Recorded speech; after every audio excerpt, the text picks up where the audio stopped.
7bet lažybos. 7bet. Dalyvavimas azartiniuose lošimuose gali sukelti priklausomybę.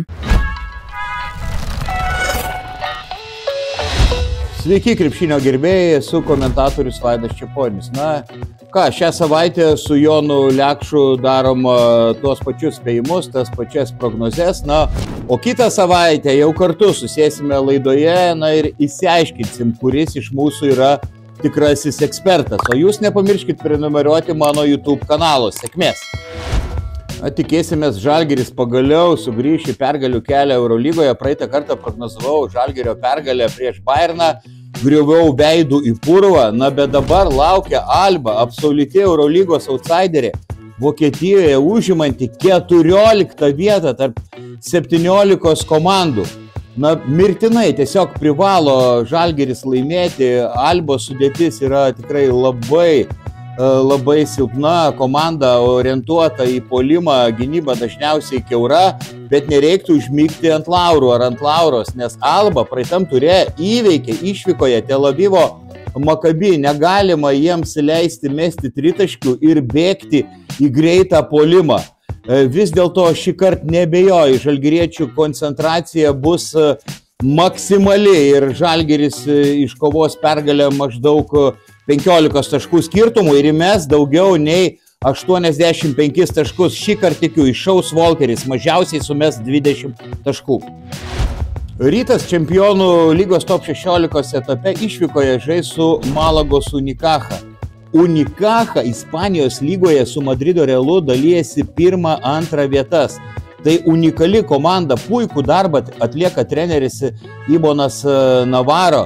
Komandoje nėra nė vienos ryškesnės žvaigždės.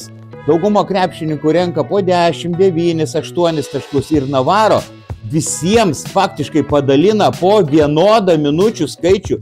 Nė vienas žaidėjas čempionų lygoje nerungtyniauja net po 20 minučių.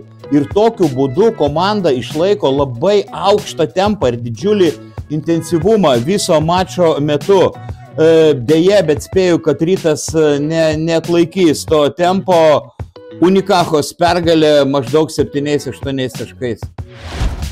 Vasario 5 dieną lemiamas Europos turnyro rungtynes žais Vilniaus Vulfs, kai namie priims Podgoricos Budučnost. Būtina Vilkams laimėti šį mačą, kitu atveju šansai patekti į kitą etapą, na, bus iš esmės mikroskopiniai.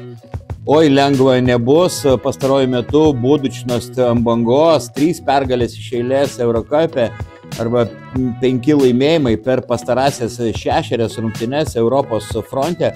Puikią sportinę formą įgijo Rašidas Saleimonas, buvęs Vulfs žaidėjas, pastaruoju metu sunkiai sustabdomas, tai na, tikrai puikų puolimą demonstruojanti komanda.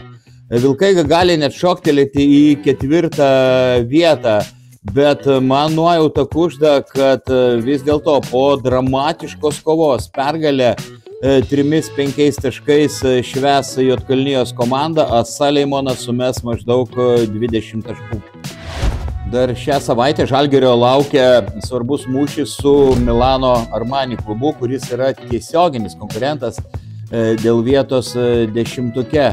Pastaruoju metu tai neprognozuojama komanda, jie dviženklių skirtumų įveikė Panathinaikos ekipą, bet prieš tai 44 taškais nusileido Stambulo Anadolu Efes krepšininkams. Traumuotas yra Džošas Nibau.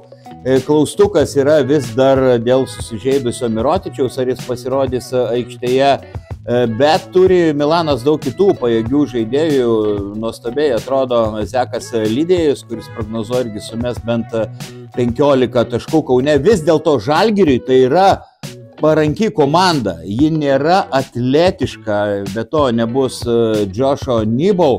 Ir aš vis dėlto lieku optimistas, Žalgiris ne tik laimės, bet ir laimės, na, apie 10 taškų. Ir savaitgalį Lietuvos krepšinio lygoje be kompromisis Vilniaus derbis Vulfs prieš Rytą. Kaip be pasibaigtų komandų rungtynės Europos turnyruose, manau, kad abiejų ekipų žaidėjai užmirš tuos mačus, nes tai yra, na, principinė dvikova.